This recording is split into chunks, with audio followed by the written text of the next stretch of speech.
गडचिरोली जिल्ह्यातील गडचिरोली असो की चामोर्शी, भामरागड, एटापल्ली, सिरोंचा किंवा कुरखेडा या भागात मुसळधार पावसाची नोंद झाली।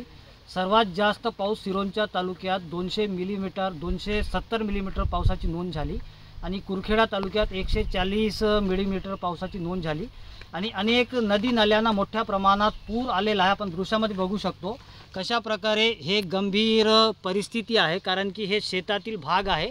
अनेक शेतीचे कामे शेतकऱ्यांचे थांबलेले आहेत आणि अनेक मार्ग बंद पडलेले आहे। गडचिरोली जिल्ह्यात जवळपास 3 राष्ट्रीय महामार्गांसह 14 मार्ग बंद आहेत।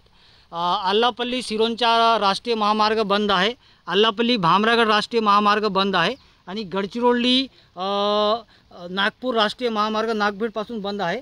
जिल्हाधिकारी स्वतः पूर परिस्थितीचा आढावा घेत आहेत। एसडीआरएफची टीम जी आहे ते इथे आहे आणि या भागातूनच 5 नागरिकांना 3 दिवसा अगोदर सुरक्षित बाहेर काढण्यात आले होते। शेतीच्या कामासाठी हे नागरिक गेले होते, त्यानंतर सुरक्षित यांना बाहेर काढण्यात आले। जिल्हाधिकारी संजय दैन यांनी स्वतः इथे भेट देऊन या नदीची पाहणी करीत आहेत। आपल्यासोबत जिल्हाधिकारी संजय दैन सर आहेत। सर, नेमका काय म्हणाल?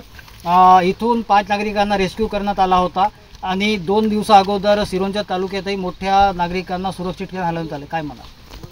नमस्कार। आता आपल्याला माहिती आहे, आपण सांगितल्याप्रमाणे काल एकदम संपूर्ण जिल्ह्यामध्ये अतिवृष्टी झालेली आहे। सर्वाधिक पाऊस आपला मुरुमगाव इथे 156 mm काल झालेला आहे। तसंच 140च्या वर 2 ठिकाणी पाऊस झाला आहे। एकूणच जिल्ह्यात सर्वत्रच अतिवृष्टी होत आहे आणि आपण सांगितल्याप्रमाणे आता हा जो चांदाळा ते कुंभी मार्ग या ठिकाणी 13 तारखेला 5 नागरिकांना सुखरूपपणे एसडीआरएफच्या टीमने बाहेर काढलं, जे पुरात अडकलेले होते।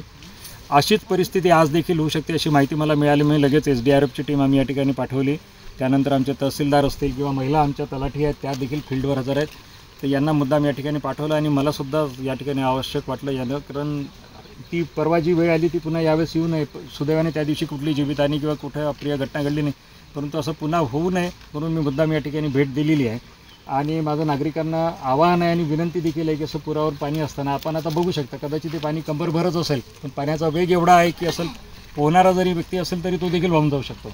त्यामुळे आम्ही दरवर्षी असं करतो किंवा काय करतो, आमचं नेहमीचंच आहे। असा कृपया याच्यात आपण या भ्रमात राहू नका। पूर आलेला आहे, नाल्यावरून किंवा रस्त्यावरून पाणी आहेत, आपण अजिबात त्यात जाऊ नका। आपला जीव सर्वात महत्त्वाचा आहे आणि तो सर्वात मोठा आहे। त्या जीविताला काही धोका झाला तर मग ते नुकसान भरपाई कधीच होऊ शकत नाही। त्यामुळे माझी सर्व नागरिकांना विनंती की कृपया आपण सहकार्य करावं प्रशासनाला, आपल्या फायद्यासाठी आम्ही सांगतो आहे। सर, आणि भामरागड तालुक्यातील जे मार्ग आहे, पामला गौतम नदी आहे, ती पाण्यात वाढत आहे, तर तिथे एसडीआरएफची टीम तैनात करण्यात आली। कुठे कुठे एसडीआरएफ टीम तैनात करण्यात आली आणि भामरागडची परिस्थिती नेमकी काय? हा भामरागडचा जो पूल आहे तो आत्ताच 11 वाजेपर्यंत ओपन होता। नंतर माझं आत्ताच तहसीलदारांशी बोलणं झालं, तर तो पूल आता मात्र वाहतुकीसाठी बंद झालेला आहे। त्या पुलावर पाणी आलेलं आहे। आपण आता सांगितल्याप्रमाणे सिरोंचाला देखील आम्ही एक एसडीआरएफचं पथक ॲडव्हान्समध्ये रवाना केलं। तिथे परिस्थिती सध्या आटोक्यात असली, परंतु सिरोंचाला जायला जो वेळ लागतो तो गृहीत धरून आम्ही एक पथक ॲडव्हान्समध्ये सिरोंचाला पाठवलेलं आहे। आमच्याकडे बाकी उर्वरित पथक इथे जिल्ह्यात आमच्याकडे आहे, सज्ज आहे आणि ते कुठल्याही सूचनेनुसार ताबडतोब मुख्यस्थळी रवाना होतील। आता जसं आता आपण बघू शकता एसडीआरएफची सर्व टीम या ठिकाणी सज्ज आहे।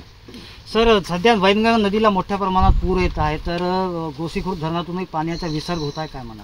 गोसीखुर्दमधून पाण्याचा विसर्ग होत आहे, पण तो कंट्रोल आहे अजून, म्हणजे नदीच्या पात्रातच पाणी आहे। परंतु जर असाच पाऊस वरच्या भागात राहिला, म्हणजे बालाघाट जिल्हा असेल किंवा गोंदिया भंडारा जिल्ह्यात असेल, जिथून त्या पाण्याचा म्हणजे त्याला कॅचमेंट बनतो आपण, त्या कॅचमेंटमध्ये जर पाऊस राहिला तर मग गोसीखुर्दमधून देखील मोठ्या प्रमाणावर पाण्याचा डिस्चार्ज होईल। मग त्या परिस्थितीमध्ये आरमोरीमधले जे विसुरा आणि इतर बाकीची जी गावं आहेत जे नेहमी पुराचा प्रॉब्लेम होतो त्या ठिकाणी होईल।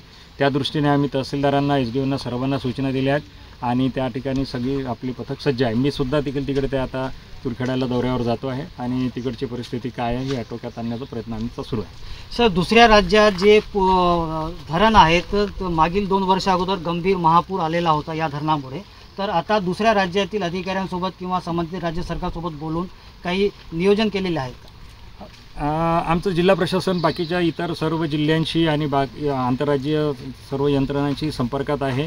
आपल्याला माहिती आहे की मेडीगट्टाचे जे 2 वर्षापूर्वी ते मेडीगट्टामुळे पूर परिस्थिती आली होती, ती मात्र यावेळेस सुदैवाने आपल्याकडे येणार नाही अशी आपण अपेक्षा करतो, कारण त्यांचे सर्व जे गेट्स आहेत त्या धरणाचे ते सर्व ओपन आहे। गोदावरी नदी देखील धोक्याच्या पातळीखाली आहे आणि इतर सर्व नद्या धोक्याच्या पातळीखाली आहे आणि तो प्रॉब्लेम यावर्षी येणार नाही अशी आमची अपेक्षा आहे।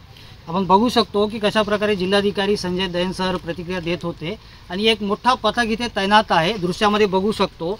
आणि हे मार्गही बंद पडलेला आहे आणि जिल्ह्यातील जवळपास 14 मार्ग जे आहेत ते बंद पडलेले आहेत. आणि अनेक बाजूला आपण बघू शकतो की कशा प्रकारे शेतात किंवा गावात शेताच्या याच्यामध्ये पाणी शिरलेलं आहे. आणि सध्या गडचिरोली जिल्ह्यातील अनेक नद्या दुधबडून वाहत आहेत. ग्राउंड झिरोहून कॅमेरामॅन जीवन कुमार सोबत MD इरफान, TV9 गडचिरोली.